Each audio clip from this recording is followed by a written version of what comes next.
Good evening, everyone, and thank you for joining us for the second program in this 8-part series, Adirondacks for All, Identity and Environmental Justice in the North Country, jointly presented by the Adirondack Experience, the Adirondack Diversity Initiative, the Wild Center, and the Nature Conservancy. With virtual webinars scheduled every other week until early September, this series will examine the history and present-day reality of the Adirondacks through an expansive lens of environmental justice. To this end, this series will explore questions of whose stories are being told when we celebrate multi-generational attachment to the Adirondack land and water, who historically have been the beneficiaries of conservation and preservation in this region, and finally, how have diverse communities, including Indigenous peoples and African Americans, found meaning and inspiration from the Adirondacks region. I'm Eric Reardon, Project Director, and I'd like to start this evening's program by acknowledging that the Adirondack Experience is situated on the Aboriginal territories of the Mohawk and Abenaki people. Indigenous people continue to live in this region and practice their teachings and lifeways. This evening's program, Adirondack Equality, 19th Century Black Settlement and Environmental Justice in the North Country, features a presentation from Mair. Mair is a 30-year wilderness expert, environmental justice pioneer, and an advisor to the White House Commission for Environmental Quality for the Clinton and Obama administrations. He has a doctorate of humane letters from the State University of New York, Binghamton. Mair was also the first African-American president of the Sierra Club and is well known for his work in environmental justice. In this talk, he will discuss the first voting rights protection efforts for African Americans. Throughout this evening's presentation, please feel free to submit any questions you may have through the Q&A function at the bottom of your screen. And with that, I will now turn the program over to Mair.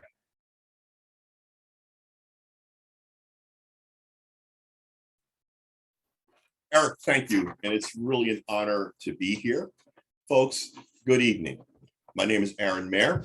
I am the Wilderness Campaign Director for the Adirondack Council. And I lead up the Forever Adirondacks Clean Water, Jobs, and Wilderness campaign.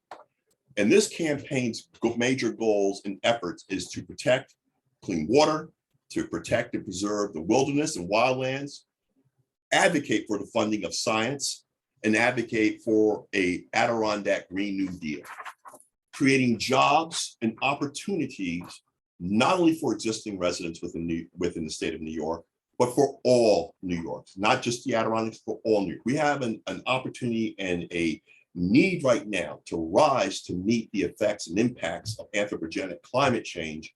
And we need all hands on deck. We need to enlist all humanity, in this case, all New Yorkers, and provide the new set of skills and opportunities that the Adirondacks and only the Adirondacks can give us. This experiment has been proven before. Something called the Civilian Conservation Corps was created by FDR. That Civilian Conservation Corps went on with its efforts and its job creating efforts in the wake of the Great Depression, provided thousands of Americans and thousands of New Yorkers with new skills and opportunity. That Civilian Conservation Corps would go on to become the backbone of the U.S. Forest Service. It would be the backbone of what we now enjoy with regards to our national park systems and infrastructure. So investing in the environment for the future benefit of all Americans is proven to be a wonderful ecotourism and economic opportunity, but the bottom line is jobs. And that case is even more so now. President Biden has called for a 30 by 30 protection of wilderness, and to scale up to meet that protection of wilderness, the Adirondack Park with its 6 million acres is poised to lead our nation and lead the country and the globe in this experiment to protect the wilderness so that we can capture more carbon. But to do that, we must scale up and provide the opportunity and the jobs. The park has long depended upon a prison-based economy as providing mainline civil service jobs. Many of those jobs are leaving the park, but the infrastructure that's being left behind, like Mair Shock Facility, provides an opportunity at this critical and intersectional moment in time. where we can not only reinvent and lean forward with regards to climate protection, but actually create a civilian climate corps that is paralleling that of the 1930s infrastructure of the Civilian Conservation Corps, but creating jobs for the next generation of New Yorkers, New York environmental workers, but New York as it works to end the worst effects of climate change and doing the science. We have this tremendous opportunity. And to build on that opportunity and make that opportunity sing for all, we got to find out how we are connected with this land and this wonderful ecosystem behind it. In many cases, as an environmental justice pioneer, as I travel to communities of color, many of them say, when I advocate and speak on behalf of the wilderness, many say, well, you know, why should I care about the Adirondacks? What is that connection to me? I'm down in New York City. I'm over in Buffalo. I'm over in Rochester. Why and how is that land connected? Okay, I understand that there's all this climate stuff, but why should I care beyond the other threats and risks that I have to worry about for jobs and job opportunities? And I say, you know something, one of the biggest pieces of connection to any land and place is history. And one of my passions and backgrounds is the love of history, especially colonial American history, as well as antebellum and postbellum 19th century history in the United States, and Black migrations based upon the Civil War and oppression that Blacks had faced throughout the United States. And that oppression also visited the Adirondacks as well. Behind me, as you see, are the layers of that history. Yes, as Eric pointed out, we stand on the ancestral lands of the Mohawk peoples. But above that, what you see the infrastructure behind me in the Plain of Abraham is John Brown's farm. That's part of that abolitionist and antebellum and postbellum history. And above that, you'll note the ski towers of the Olympic infrastructure from the 1980s game. But yes, the Adirondacks served as the infrastructure for the 30s and the 80s with regards to winter sports. Every community and every culture has had its unique connection to the land. And as this layers that you see behind me represent, their orientation and view, that experience from the Olympics and the experience of the outdoors have brought different communities and created different cultural bondings to the area. But the unique thing about the Adirondacks is that this unique ecosystem was protected under the Forever Wild Clause. This is a commitment by the New York State government, the New York State constitutional leaders and fathers, but also founding leaders within the environmental movement to protect this park, not only for a few, but for all New Yorkers. And this cumulative effort and this unique experiment and this unique background provides, as I say, a tremendous opportunity. So you already, as a New Yorker, this land behind me, this history, this legacy, directly and indirectly, is connected to you, and you should care. And this is more importantly, again, centering on current history and current trends. I would like to connect some of the current trends, but also reflect on some of the past trends.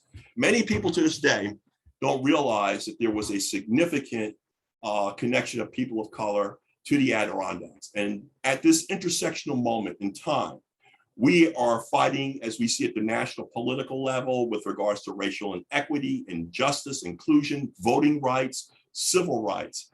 But how many people realize that the fight for civil rights and voting rights was not just at the Civil War, was not just a thing that happened in the South, but was also a part of New York's rich history and in the struggle of all New Yorkers, and the struggle of early New Yorkers for universal freedom and suffrage for men and women. In this particular case, the universal suffrage was that for free people of color within the state of New York. Let me share my screen.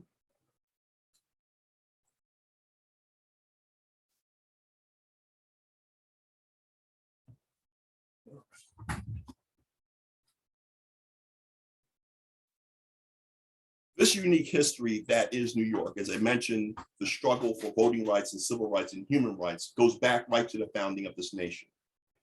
And free people of color throughout New England, since the founding of this nation, have always been within this New England area. They were active participants in the struggle that created this great nation, but yet they did not benefit equally when this great nation was created with regards to securing the rights of liberty, fraternity, and more importantly, the right to own land and freedom of movement. They still walked away, despite their contributions to the creation of this great nation, less than a citizen, less than a human being. Many were left with the badge of being 3/5 of a human. And to that particular end, to enforce that institution of oppression and inequality, the South remained in also New York at that time in 1793 still had slaves within it. Also, laws and regulations and rules were passed to capture slaves that ran away from the oppression.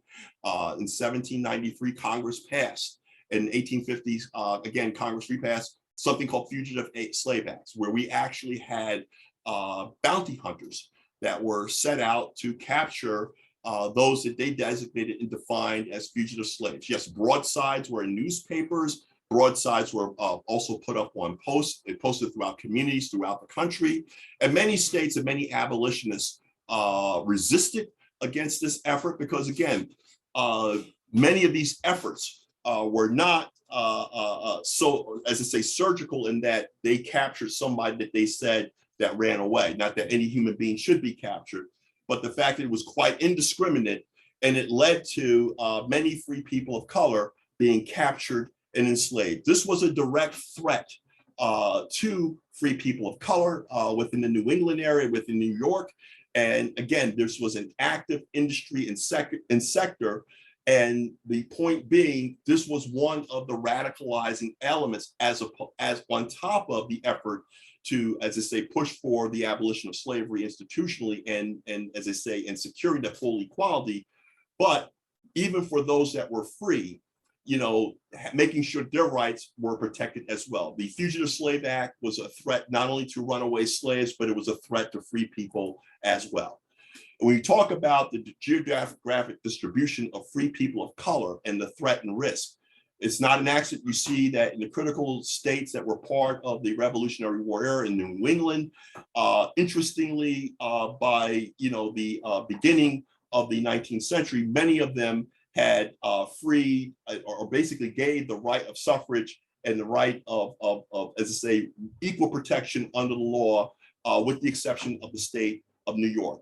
And one of the powerful activities in the abolitionist movement was not only the power of petition and fighting for universal freedom, the other added was also suffrage. Many had recognized that the power to vote and the right to vote was a critical tool amongst many tools in fighting for the freedom and equality and inclusion of people of color. And one of the reasons why this was a big risk and a big threat, again, we go back to the famous case of Solomon Northup.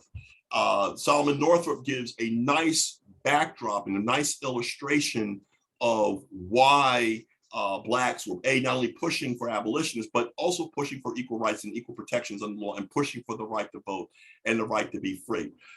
And again, here is also a beautiful piece. Many of you probably might have seen the movie 12 Years a Slave. But one of the critical pieces in factoids when we talk about free people of color and people of color in the Adirondacks, few people know that Solomon Northup was born in the Adirondacks.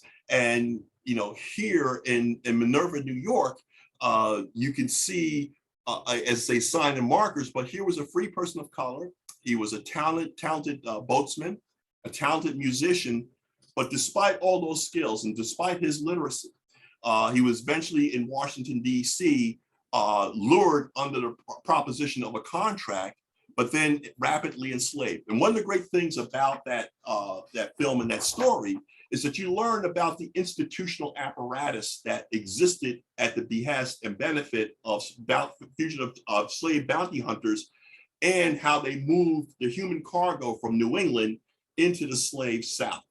Again, one of the pieces here that many people say, well, I did not know that, I've seen a Solomon Northup story. I did not know that he was born in the Adirondacks. Solomon Northup was amongst many free people of color that lived in the Adirondacks. And he also had an indigenous American wife. As you read his wonderful novel and his backstory, you learn a little bit about him, his family, but more importantly, that they, like anybody else, wanted the same rights and protections of all people that were guaranteed at that time.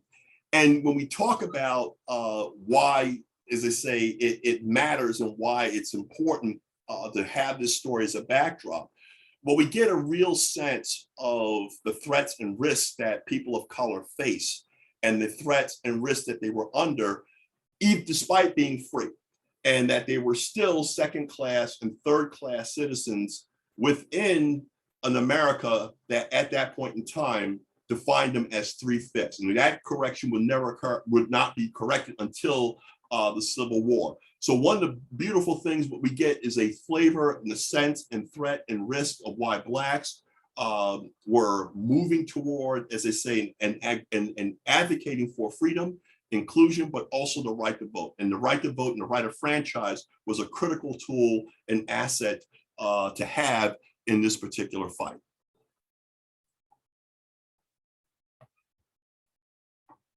When we talk about the opportunity and why the Adirondacks, because the Black Suffrage settlements were located in the Adirondacks, and it was for basically three things. In 1846, in the effort to advocate for universal suffrage, at that point in time, there was a land tax or amount of income that you had to have. And equally, whites at that time, laborers, just average whites, were also given the right of universal suffrage. The 1840s is a really interesting period because you had a lot of global turmoil over in Europe, the labor movements, the trade union movements in Europe. A lot of radicals were emigrating from Europe and fleeing to the United States. And that fire coming into the United States on top of an abolitionist movement, you could see that the clamor for activism and engagement was something that was really, really, really, really hot. And one of the places in that were inspired to look at by people like Garrett Smith, and Garrett Smith was, we'll say a little bit more about him a little bit in a second, he saw an opportunity to do several things. He was a big philanthropist. He also was an individual who not only was a philanthropist, but he was an abolitionist. But he also believed in uplifting the condition of African Americans. He invested in numerous trade schools throughout Brooklyn and New York City, the metro area, and a number of very significant causes. And one of his biggest investments and biggest gambles was to basically set up settlements and, as they say, set up a land scheme within the Adirondacks. Why the Adirondacks? Available land, cheap. That was A. B, to meet the land requirement for the vote, and C, a strategic route to Canada with regards to the Underground Railroad. And this is really significant when you look at the placement of the Adirondacks geographically in the high peaks. The high peaks perform and have like a natural barrier. So with the threat and risk of fugitive slave bounty hunters, the threat and risk of going into the North Country, the deep North Country, to hunt down people of color, you had a natural geographic boundary that would actually serve as additional protection for people of color. So the man Garrett Smith, he had this idea at the 1846 convention to push for the universal suffrage, for Blacks. 1843, Rhode Island re-enfranchised Blacks. So New York State and the New England area was the big holdout. And he also created something called the Labor Party, which later merged into what we call the Free Soil Party, and which would ultimately become the Republican Party. This, again, in pushing to creating a political party and a political force for liberation and freedom in the abolitionist cause, but also to strengthen that, you had to have a population ready to vote and armed with the right to vote. And to cure that, he had basically invested in a land scheme that would basically set that plan into motion. In 1846, he pushed for that universal suffrage clause in Article 2, putting New York on par with that of Rhode Island and the rest of New England. The deed book of over 3,000 parcels was divided up into basically 12 Black suffrage settlement areas. And this is really, really significant. Never before had you had a scheme such as this, and more importantly, the land parcels and the investment of capital to create a place and location whereby you get the plan of prospective agricultural community, but also advocating for the liberation and the education and training of Black in new skills, but providing for the land whereby they would ultimately become independent. And this is really significant. When you think about in the mid 1840s, 1842 to 1846, this type of vision was very pioneering, but equally more important, it was the first of its kind and the very most radical of its kind when you talk about engaging populations and fighting for basic civil rights and equal rights, but in this case, voting rights. You will not see the fight for voting rights like this until the Civil War and after the Civil War. So this unique history that you see here is very, very unique and special to New York. And again, a low-hanging fruit of just even marking and identifying these locations and these towns or these settlements. Now, not all of the towns and settlements fully panned out, but the point of the matter was that there was this plan, the first ever of its kind, to create settlements for the sole purpose of people of color having the right to vote. So while they were struggling to get people to buy into these lands and to get these deeds, the poor whites were also allowed to also purchase some of these deeds. So these communities were working class, poor, but they were a tool for people of color for the first time to meet the land or cure the land requirement with regards to the right to vote.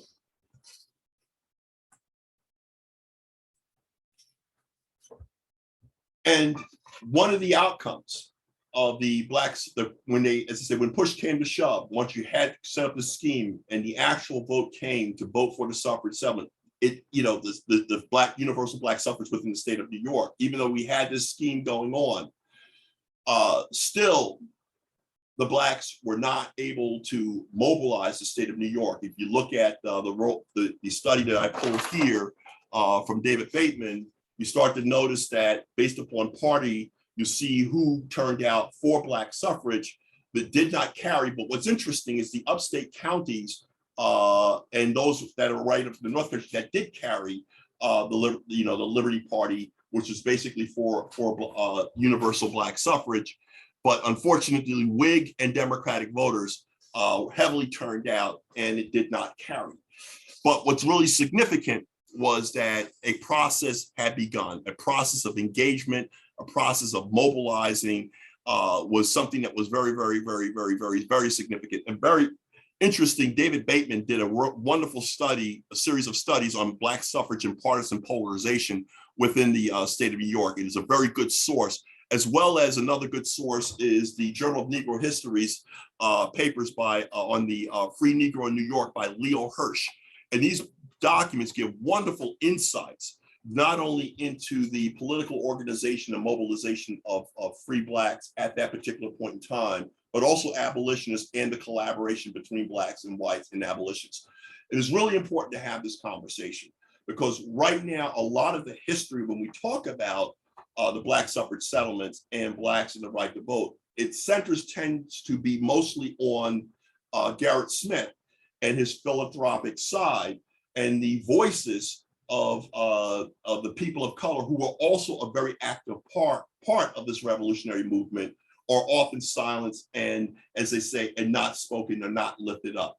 But again, these settlements are within the high peaks, and the high peaks serve as a very strategic buffer. These settlements are in a direction and in a place and space that provide significant infrastructure, but more importantly, space for the then Underground Railroad movement. So the strategic location made this effort and this investment very, very critical to the liberation of African Americans within the state of New York.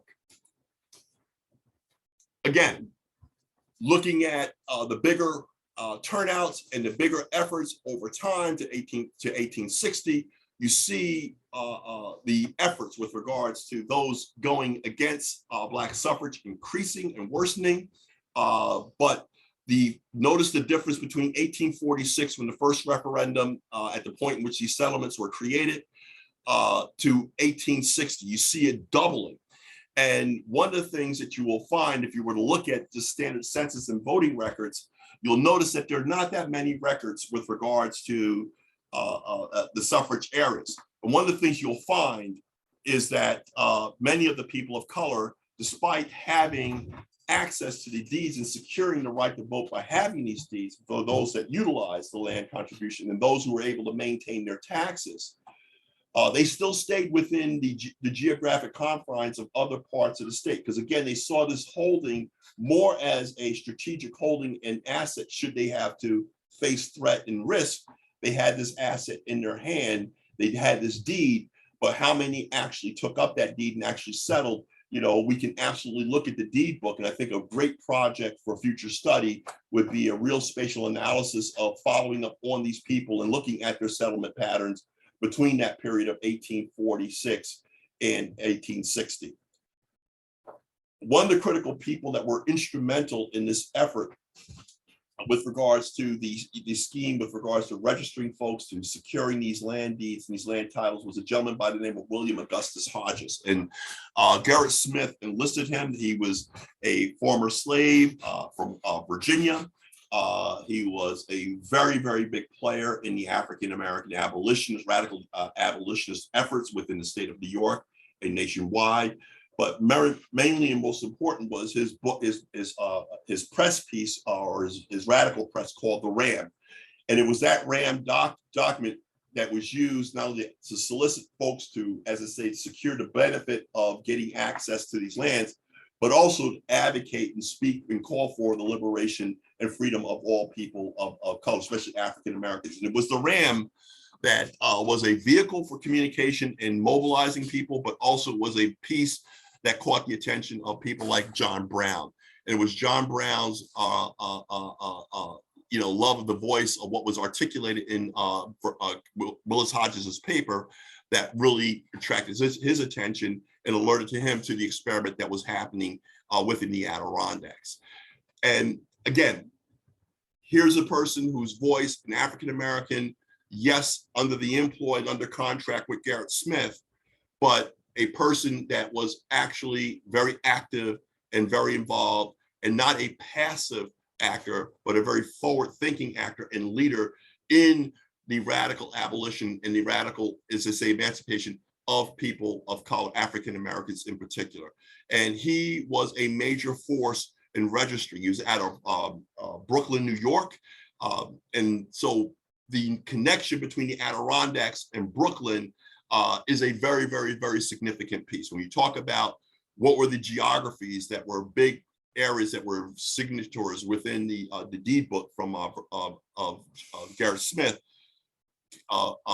Willis Hodges' effort with regards to getting those signatures coming from out of Brooklyn, Weeksville, as well as Williamsburg, you'll see his significant fingerprint on inspiring people to secure properties.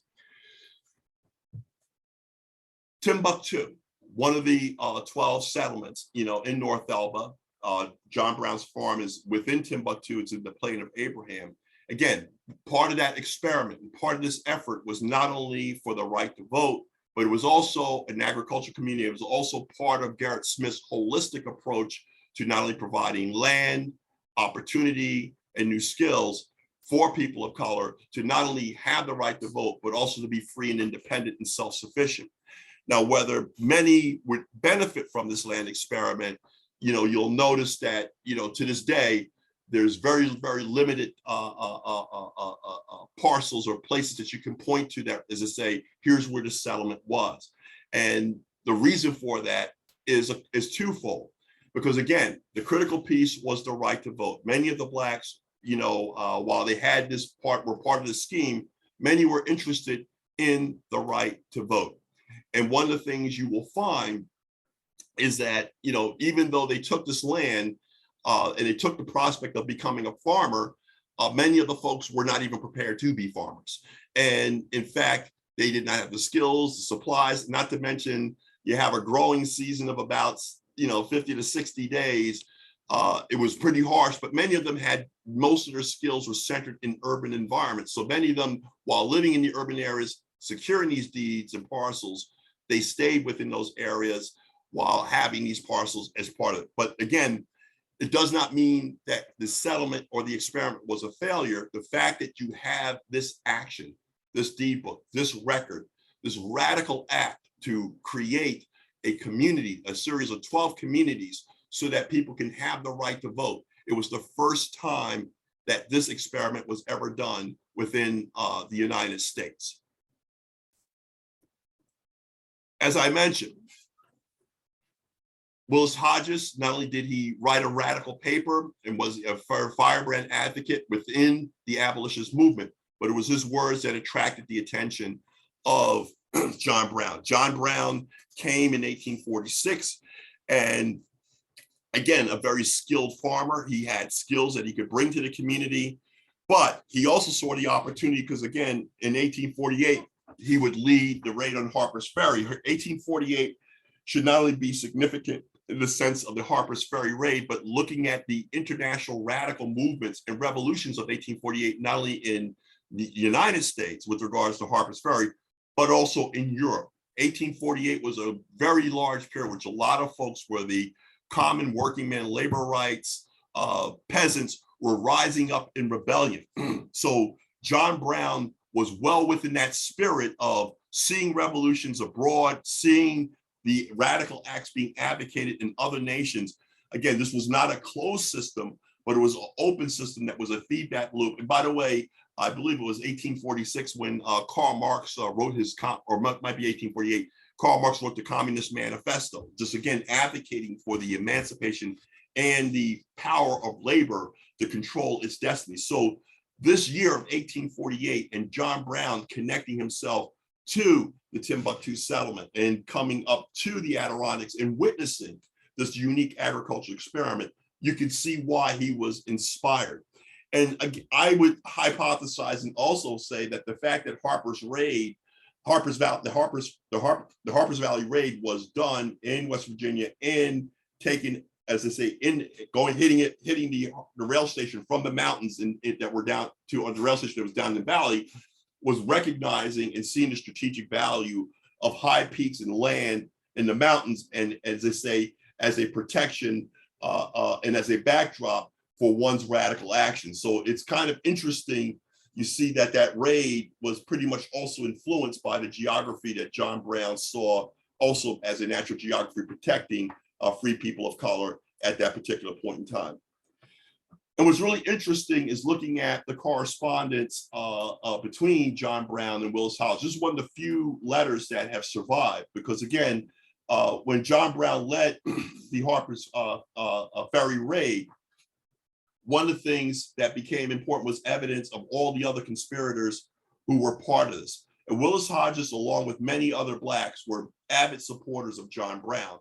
And so this is also explains why we have a dearth of information on Willis Hodges, but also a dearth of information on the correspondence and the connections with many free people of color from the settlements, from Brooklyn, that were all part of the network that were calling for radical abolitionist action. John Brown sought the interaction and the engagement of Willis to be part of the raid. He asked Frederick Douglass to be part of the Harpers Ferry raid.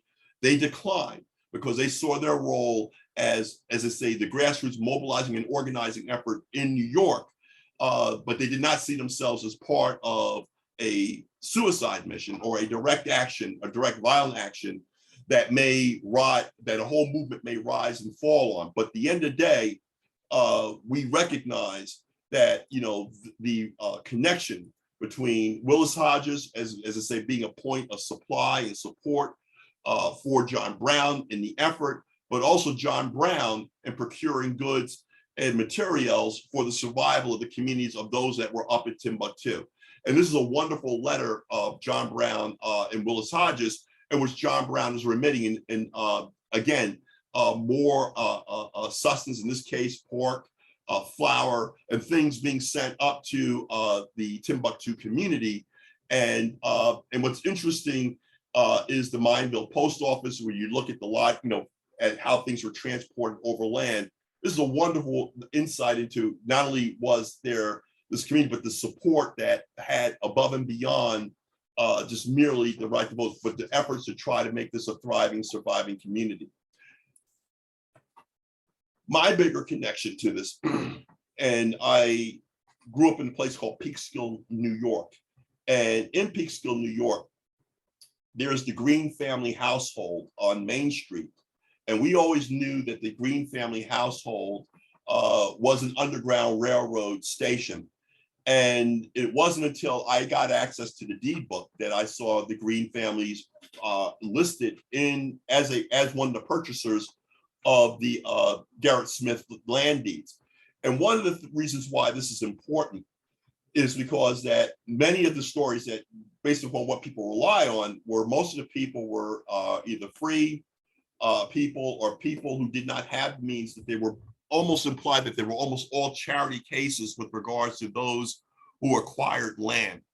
But actually the Green family from Peekskill, who's in the deed book, is they actually own several parcels. This is from an 1826 map within Peekskill of landowner. And this person, Hawley Green, is a free person of color. And so not only is he in the deed book, what's important is that, you know, he was not a person without means. He actually had enough land in Peekskill for the right to vote. And you can see from this home here that this was a critical piece of infrastructure. And clearly he was doing well for himself. And equally, he was a barber. And there were many skilled people of color living like Hawley in Peekskill, New York, but also in Brooklyn.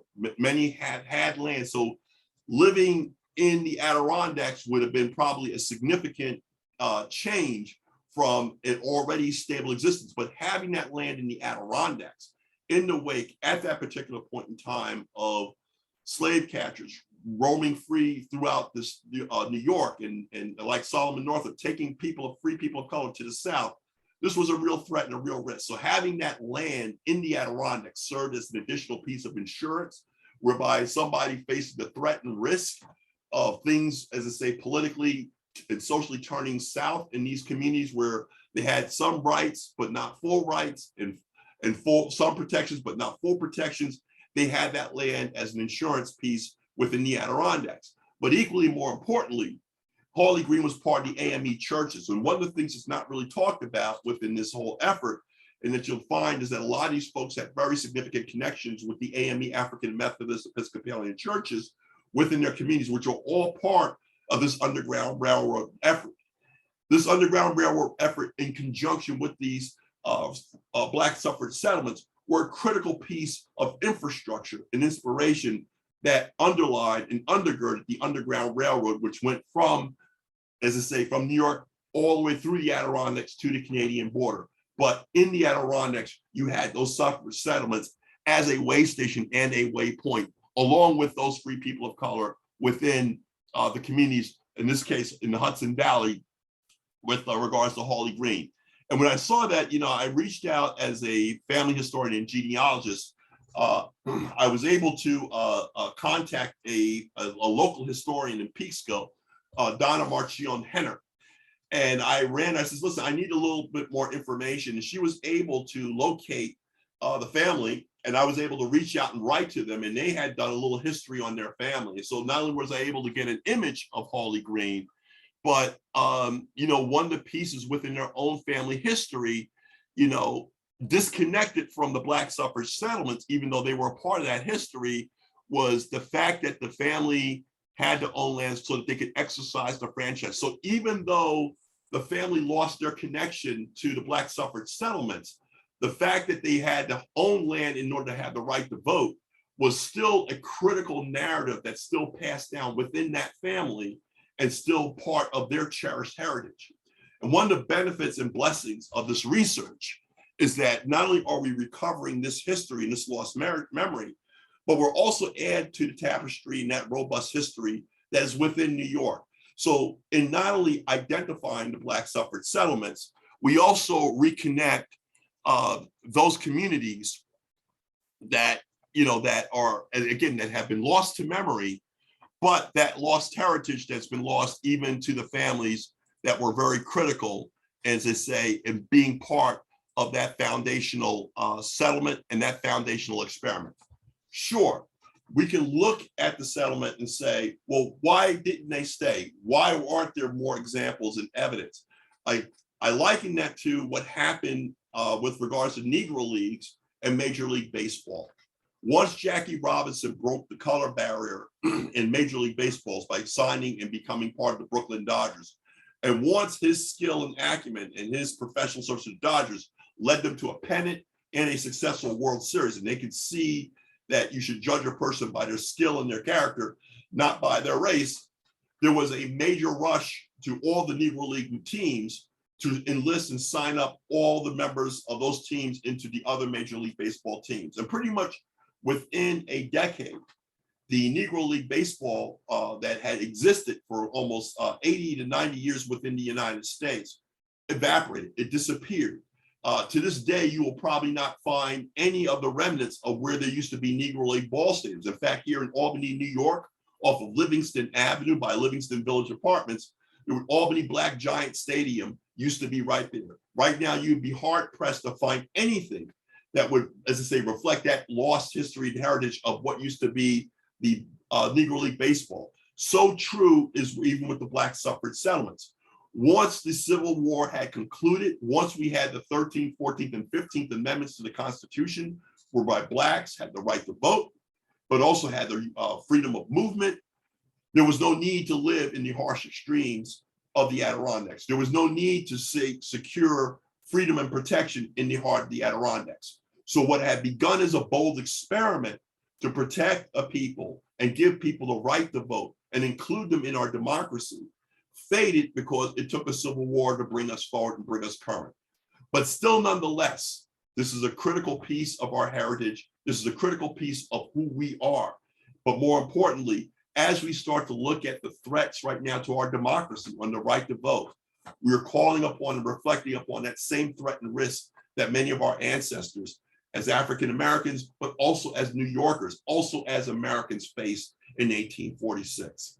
I want to thank you for taking your time, to learn a little bit about the Black Suffrage Settlements, but more importantly, this unique piece of New York history. Hopefully, we will have an opportunity in the future to mark these places and spaces. The most important intersectional thing that we can do right now is lift up this history and this unique history within the Adirondacks. We have museums throughout the Adirondacks that have small and large collections, but that's not enough. Right now, things to do right now, we could absolutely advocate for a permanent exhibit at the Adirondack Experience in Blue Mountain Lake, which is one of the largest museums in the North Country in the Adirondacks. It should have a permanent collection, and it should have a permanent exhibit on African Americans and this lost history. We should be investing and lifting up the John Brown Farm and Site. There should be a visitor center that can house 200 to 300 people at the John Brown site, where school children from all over the state of New York can learn about our rich, robust civil rights, voting rights, and, as I say, antebellum history and the role that all New Yorkers in the abolitionist movement have played, but also the rich agricultural experiments that did not pan out and why. We have this opportunity to reconnect. We talk about ways that we can reinvent and provide economic opportunities within the Adirondacks. Wilderness protection is one of many pieces, but also heritage protection, heritage connection, and we will all be the better for it. Again, this is our history. This is New York history. This is American history. But more importantly, it is a history that has been recovered and is also a history for you to join us, as they say, in protecting and lifting up. You can also become a member of the Adirondack Council, please. I will send, I believe, a link out to go to adirondackcouncil.org, and you can become a coalition partner in the Forever Adirondacks campaign as we start to, as I say, reconnect people with learning journeys, and as I say, reconnect with this lost history that is a very significant part of New York. Eric?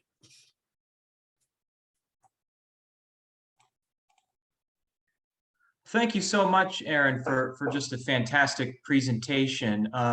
There was just a couple quick questions I wanted to put to you before I turn it over to our audience Q&A. And I'm wondering if you could sort of speak to, how do you think environmental justice fits within this history, within this story?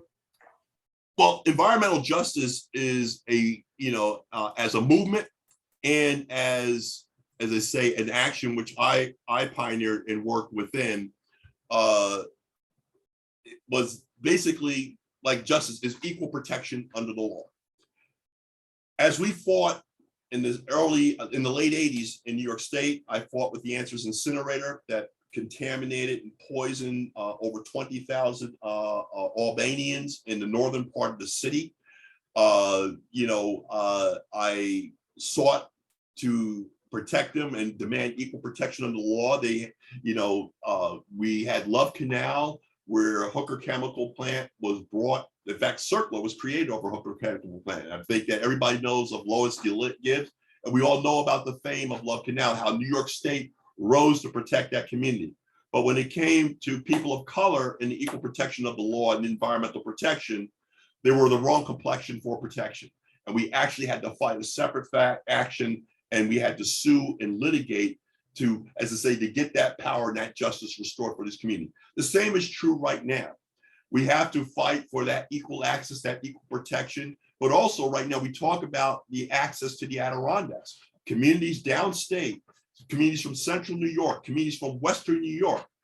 The biggest discriminatory asset is that transportation. Though we have billions for transportation, one of the biggest assets that we have not tapped into is connecting those communities to this wonderful asset that a leader in 1967 in defense of the Adirondacks, Dolly Robinson, also of Brooklyn, New York, who had prophetically said she rises, African-American woman, why we have the great Adirondacks to this day, Dolly Robinson.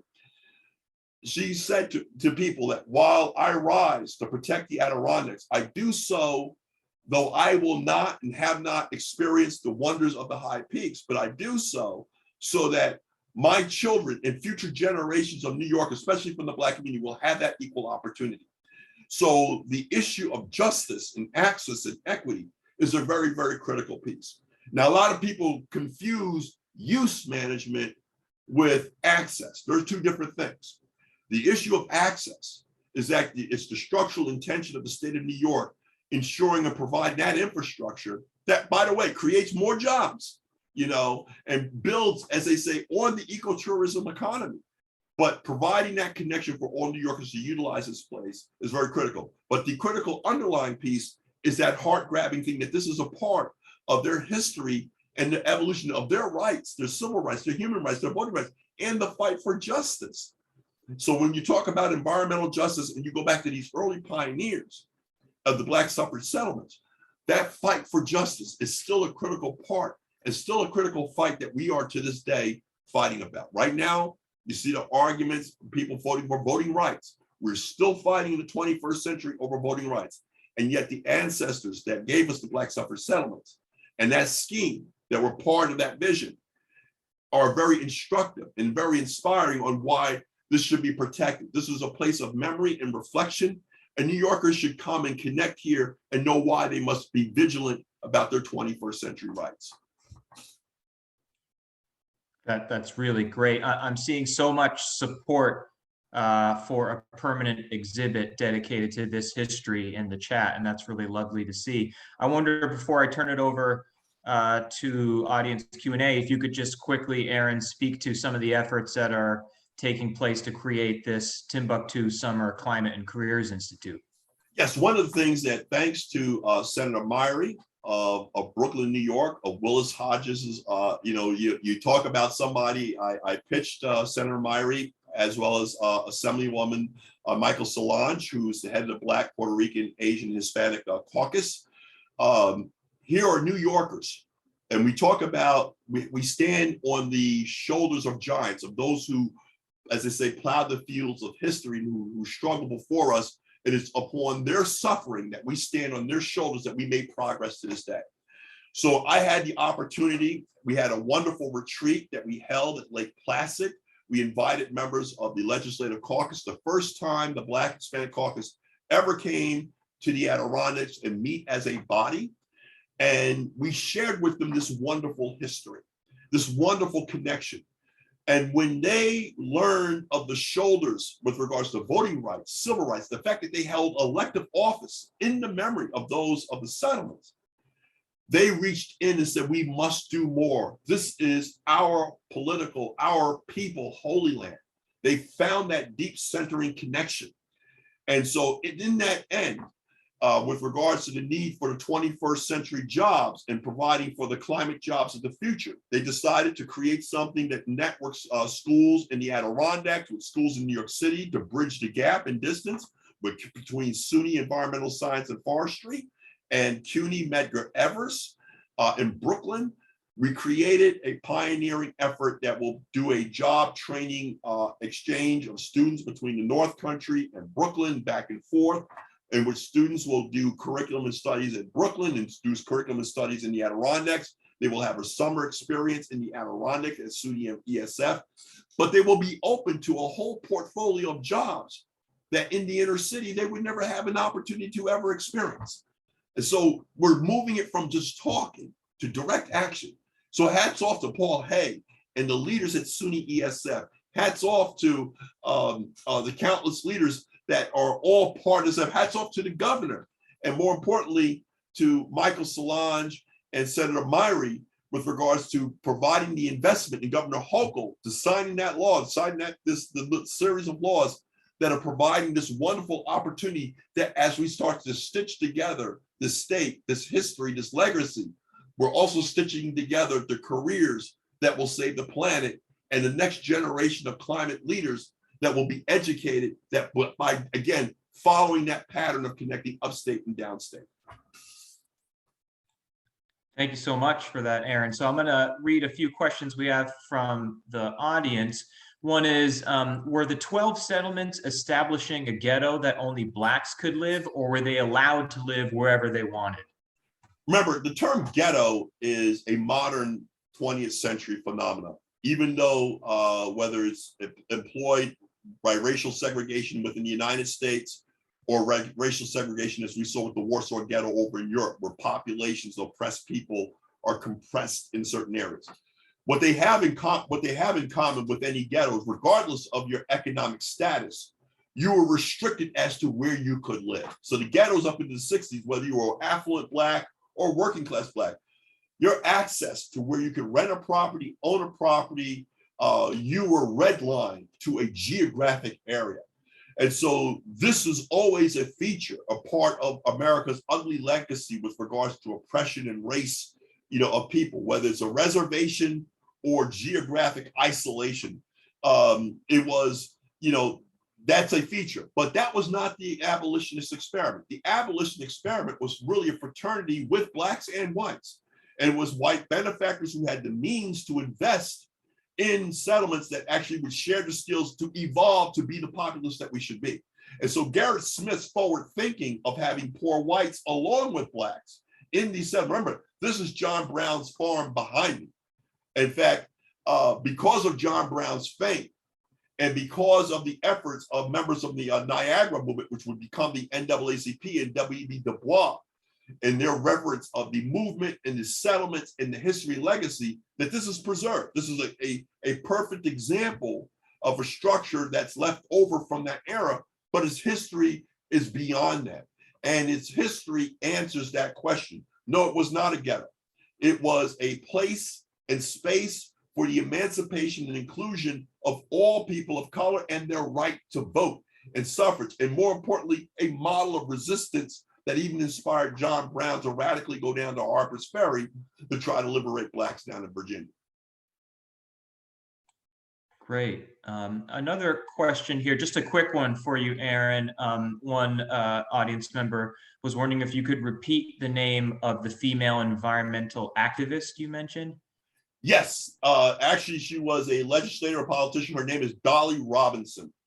And I will, hopefully there'll be some notes, and I will give you, Eric, the names of other people. In fact, the spring issue of New York State Archives magazine on the Adirondacks, a piece written by Brad Edmondson, in which I added and contributed to. I added in that piece about Dolly Robinson. So that's in the spring issue of the Archives magazine, which is available online. But Dolly Robinson, again, also from Brooklyn, New York, like Willis Hodges. that powerful connection of the Black community. These weren't victims. These were people who were radicalized from the beginning. From, as I say, from the Revolutionary War forward, these are people of color who always knew their worth, their value. They were never, ever settling for 3/5 of anything. They would never be, even though the Constitution defined them as 3/5 of a human being. These people always advocated and radically resisted for 100% inclusion because they earned that right. And they engaged in activities and in experiments like the Black Suffrage Settlements to ensure that right. So many great questions here. I'm sorry we won't be able to get to them all. Another really great question here. With all the replacement theory and right-wing attempts to stifle bringing African American and Native American history to the present day public, what kind of approach is needed to get this information into our educational system? Listen, one of the most beautiful things about investments in state ed, investments in museum infrastructure, it is the absence of history. It is the absence and ignorance by which malevolence grows out of. You know what you know, and you don't know what you don't know. The fact that I stand with John Brown's farm behind me and above that, Olympic infrastructure of the 80s, most white folks, their experience outside the wilderness and the ecotourism that they've shared for generations in the wilderness is their experience with the Olympics. So that history of what connects them to this land, is that history legacy. But we can see by this image behind me, the compound image, is that the history is much more complex. There are layers. And the thing that New York State and Governor Holcomb can do right now to bring New Yorkers together in this dark, ugly hour, which you're talking about the ugliness of replacement theory. No American is replacing another American. The issue is that it's not replacement, it's not critical race theory, it's not critical. Our history, our legacy, the legacy of racism and institutional racism and the attacks upon ethnic minorities, the erasure of indigenous people and tribes, that is our history. It's not critical, it's a fact.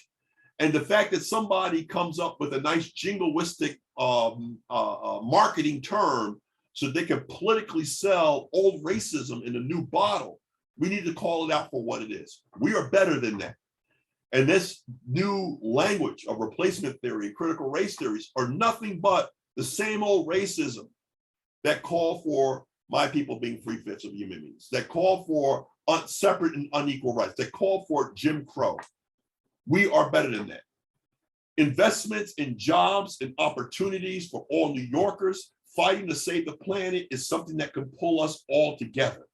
Critical to that, the antecedent argument is that we must connect with all that we've been disconnected from, which is our history, our legacy. These land acknowledgements for indigenous people is not some trite thing. We are standing up on land that was taken from another people, the First Nations, and the farms and the fields and the jobs that built this nation and Wall Street were the First Nation, enslaved Africans. It is upon their blood and tears that much stands.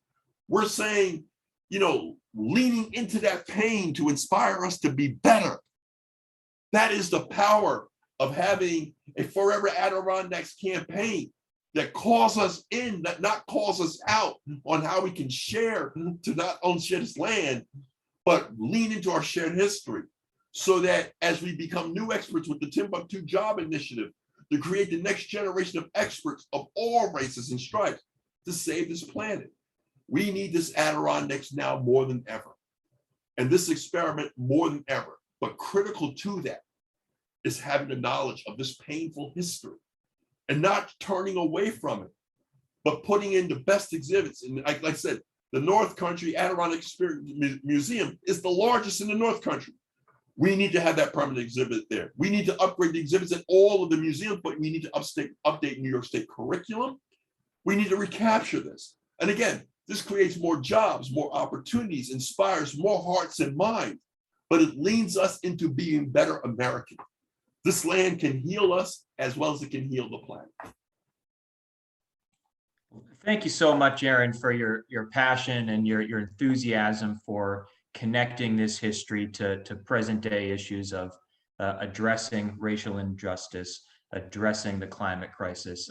We're just so very grateful to have had had you with us this evening, and we're so very grateful for everyone who attended the program this evening.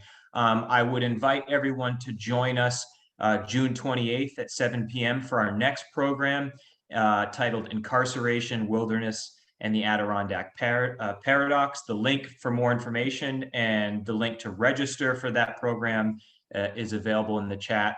Thank you once again, Aaron Mair, for joining us tonight. Thank you to all of you for taking time out of your evening to spend some time with us as well. Just a quick commercial. Please. A couple of organizations, people, if you don't know, John Brown Lives, johnbrownlives.org is a very important organization. The Adirondack Experience, the Adirondack Council, ANCA has the Adirondack Diversity Initiative. These are all steps and places where you can serve as your entree into the opportunity, but also for all of us joining together as brothers and sisters for this opportunity to strengthen and uplift New York, but more importantly, protect our wonderful Adirondacks. Thank you. Thank you. Thank you so much, Aaron. And I hope everyone has a great evening, and we hope to see you again 2 weeks from this evening. Have a great night, everyone. Thank you.